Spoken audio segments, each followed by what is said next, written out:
So, my story from cooking with candles to supercars. That's not false, that's a true story. So, let me get into my story. I'm not going to talk too long about it because I could talk about it for hours. But I know that none of us have time for that. So, I'm just going to wrap it up as fast as I can and kind of tell you where I came from and what I'm up to right now. So, I have 3 older siblings. My oldest sister is a nurse right now, and then I have 2 older brothers, and they're both doing construction right now. My parents, when I was 4 years old, my parents got divorced, and all 3 of my siblings and I were raised by my mom alone. Now, unfortunately, my mom did not have a job. She did not have a college education. So earlier on in my life, she was working at Wendy's actually, and she went through jobs a lot. And then she became a caregiver, and then she cleaned houses, and she was basically a hustler, and she did whatever she had to do in order to provide for her 4 kids that she was raising.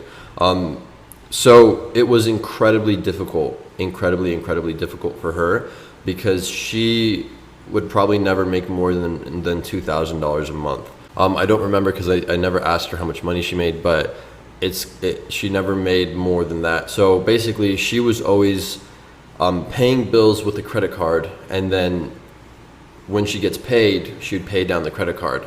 But it wouldn't even be enough sometimes. So her credit card would just rack up, and she would get further and further into debt, in credit card debt. And there was nothing that she could really do because she didn't have a college education, and she came from Romania. And so my mom is just very traditional. She didn't really know any better until I started talking to her about money a couple of years ago.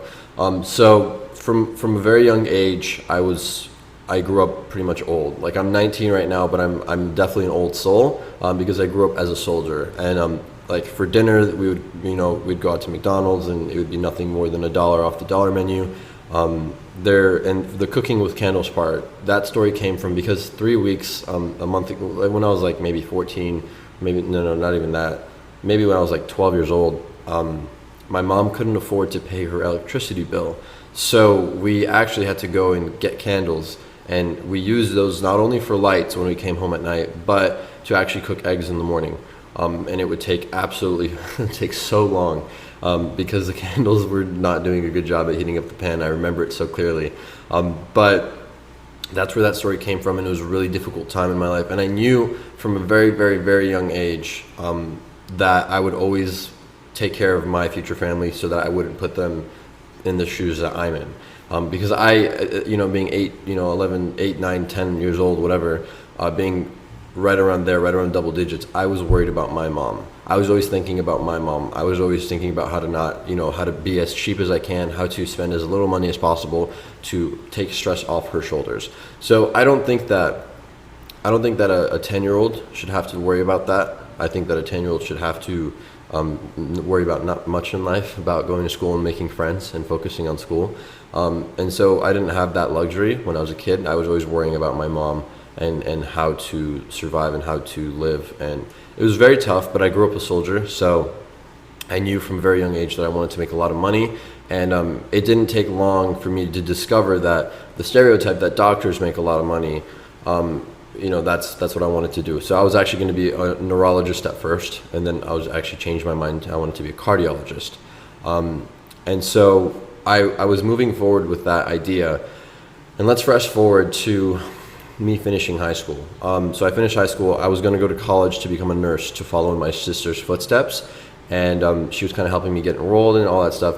And I got enrolled. I was a couple months out of my first class. And then I think it was like a month or 2 before my first class, I watched a video talking about passive income. And it was a video by Graham Stephan where he explains how he buys properties and rents them out, and he makes like $5,000-$6,000 a month, no matter what he does. He could be sleeping, he could be awake, he could be at a party, he could be doing whatever he wants, and no matter what, he'll make like $4 or like $5 an hour every hour, no matter what he does. And so that set off a light in my head, and I was like, that's what I want. I want to do that. So I continued to watch his videos over the next couple months, and I decided, because he's an agent and basically he sells homes and then reinvests all his money into rental properties, I decided that I would follow in his footsteps. So that's what I did. I went and I got my real estate license, and then I told my mom that I would try real estate for a year before college. And she said, no, like, don't do that. Just go follow in your sister's footsteps. She's living a good life. Like, they have a very average middle class family. They're doing good. They're happy. But I just knew that I didn't want to, because the idea of passive income was too attractive to me to do anything else. I didn't want to go to school because I wasn't even good at school. I didn't want to wake up early. I didn't want to do anything else. Like, why can he do whatever he wants and make $5 an hour and $5,000 a month or whatever, and my sister has to go to work to make that money? So that's kind of the way I thought about it. And I was like, if he can do it, I can certainly do it. There's, like, I was like, if he can do it, as long as I have money, as long as I save enough money, I could just do what he's doing and do this and make money every hour on the hour. So she didn't like the idea, but I told her, I was like, it's already in my brain. Like, I'm going to do it. I'm not going to go to college for a year. I'm going to try selling real estate. And she couldn't really do much about it. Because she didn't go to college either, and she couldn't pay for college. I'd be paying for my own college. So I'm like, it's my money. Like, the government's going to help me, but I'm still going to end up coming out of pocket. So I'm going to just hold off. So that's what I did. I got my license, and once I got my license, I thought about, how can I make money in the meantime? How can I make money doing something else while I'm not selling a home? Because agents only get paid when they sell a home. So I went online and I actually literally searched how to make money online, and I found Dan DeSilva's video, which, if you guys don't know who he is, he has like 100K on YouTube, and he talks about Shopify dropshipping. So I watched his video. I didn't learn much because he was just promoting his software. And then I found, actually, which is my best friend right now, I found Thaddeus's videos. Thaddeus broke it down a lot better than he did, and I understood what dropshipping was. And for me, it made sense almost instantly. I was like, okay, that actually makes sense. There's a lot of stores online. A lot of people buy shit online.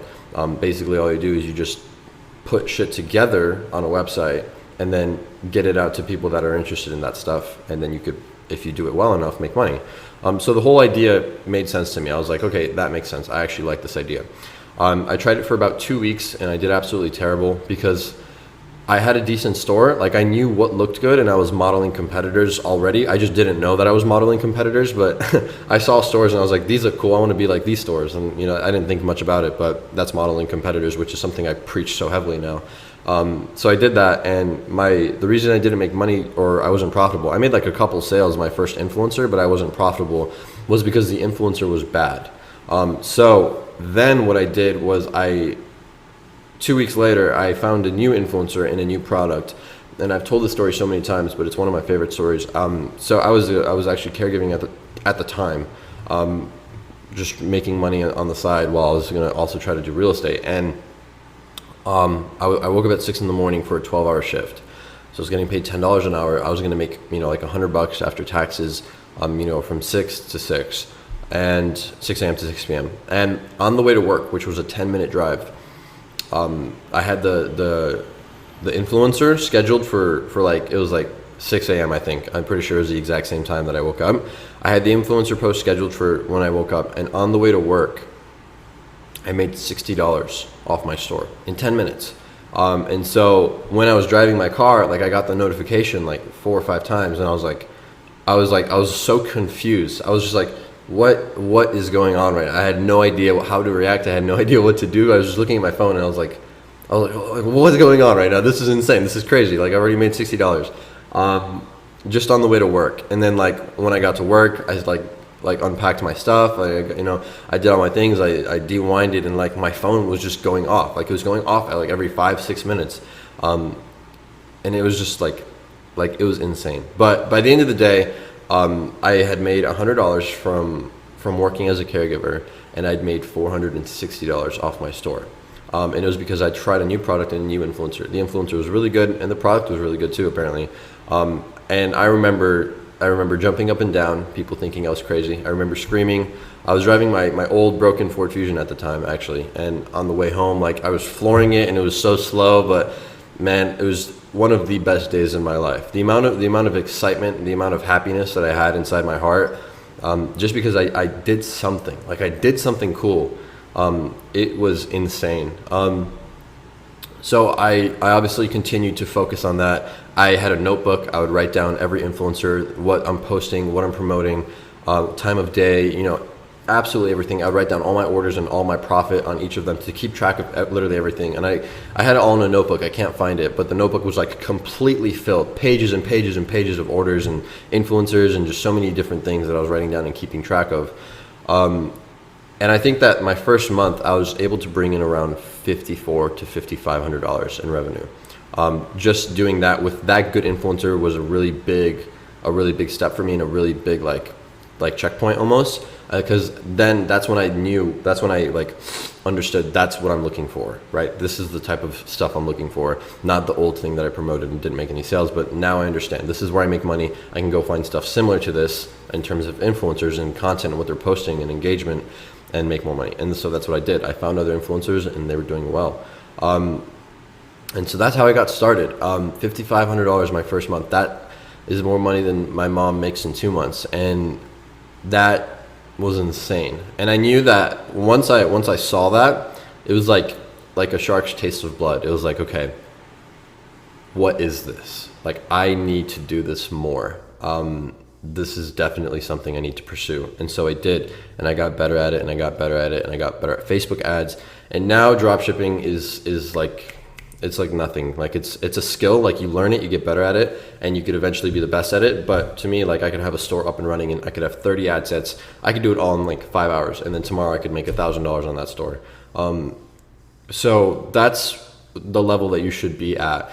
Now, I've been doing it for years, a year and a couple months. My friends have been doing it for multiple years. Most of my friends have been doing it for 2 years or more. But I learn things quickly, and that's okay. If you guys don't learn things quickly, that's not a big problem, as long as you are moving forward every day and learning something new. So I learned things quickly. I locked myself in a room. I basically ruined all the relationships with my old friends. I stopped talking to my family a lot, even though I was in the same house as them. I didn't talk to anyone. I was just literally by myself for almost 8 months after I started dropshipping. And it didn't take me long at all to start getting better and better and better. And yeah, I want to wrap it up because I could just talk about it forever. But what am I up to now? So let me just, I could talk forever. Let me just tell you guys what I'm up to now. So right now I'm really focusing heavy on building a very, very big and powerful brand. Like a nationwide, like we have like 100,000 to 300,000 people that use our stuff. Like that's something that I really want and working very hard to create. I also have softwares that bring me money, that generate me money monthly. So these are softwares as a subscription. People pay for a service and they pay me monthly for it as long as the service provides, which it does. I'm also looking into real estate. At the time that I'm recording this video, I think that I'm a couple months away from buying my first apartment complex for a couple $1 million. And that's it. And I've been able to help my family immensely. I don't talk about this too much publicly because I don't really like to. I like just helping my family and just leaving it at that. But I helped my brother with over 10 grand, helping him pay off his debt. I helped my mom buy a car. Me and my brothers actually just bought the car for her. She didn't buy it, but I helped my brother buy his wife a car. I have paid off my mom's credit card debt. I've done quite a bit for my family that goes on behind the scenes that I don't talk about on my YouTube channel. I don't talk about it on social media, but I've done a lot for them. And that, at the end of the day, is the best feeling in the world. Some of you may know, some of you may not. I actually have a GTR, which is my dream car. Once I get a house, I'm probably going to get a Lamborghini Huracan. But those things are cool, but they won't bring you the long-term fulfillment. But the day that I called my mom, I remember this day, the day that I called my mom and I said, if you ever need anything, whatever you need, if you need money, if you need me to pay your bills, if you need just anything at all, you can call me and I'll give it to you. Being able to do that for my mom is better than any car. I can promise you guys that. And if you're getting into dropshipping and buy a Lamborghini, I hope that you do. I hope that you get a Lamborghini. But providing for people that you love and being there for people that were there for you and taking care of people that took care of you is long-term a far better feeling. So I encourage you guys to work hard. I encourage you guys to do whatever it takes. I could talk about my story for literally 2 hours because there's so much that goes into it. I just gave you like 3 parts of my story. But I hope that it encourages you. And I know that there are going to be people that relate to it on some sort of level. And I want you guys to understand that as if I'm talking to my older self, if I'm talking to my 16 or 17-year-old self or my 10-year-old self, did I ever think that I would be in these shoes? No. Not at this age. Definitely not. It's not impossible. It's just, it takes a lot of hard work. It takes a lot of motivation, cutting people out of your life that are not going to help you. But if you want to do whatever it takes, then you do whatever it takes. And I know that people watching this video, I mean, if you're the only people that will ever have access to this video are people that enroll in this course. And so I know that you guys are already more serious than most people just by enrolling in the course, because you're doing something you're not comfortable with. So like I said in the other videos, I'm proud of you. Congratulations, guys. And I hope my story motivates you. And yeah, I'm just gonna wrap it up there. I won't say anything else, but I will see you guys in the rest of the other videos. Please watch all of the videos entirely. Take notes. There's so much value. We put so much effort into this. So it'd be a shame if you paid for it and you didn't watch it, or didn't go through it, or didn't get what you paid for. Watch all the videos. Seriously, go talk to us in the Facebook group. We're there for you. And I will see you guys all in the next video.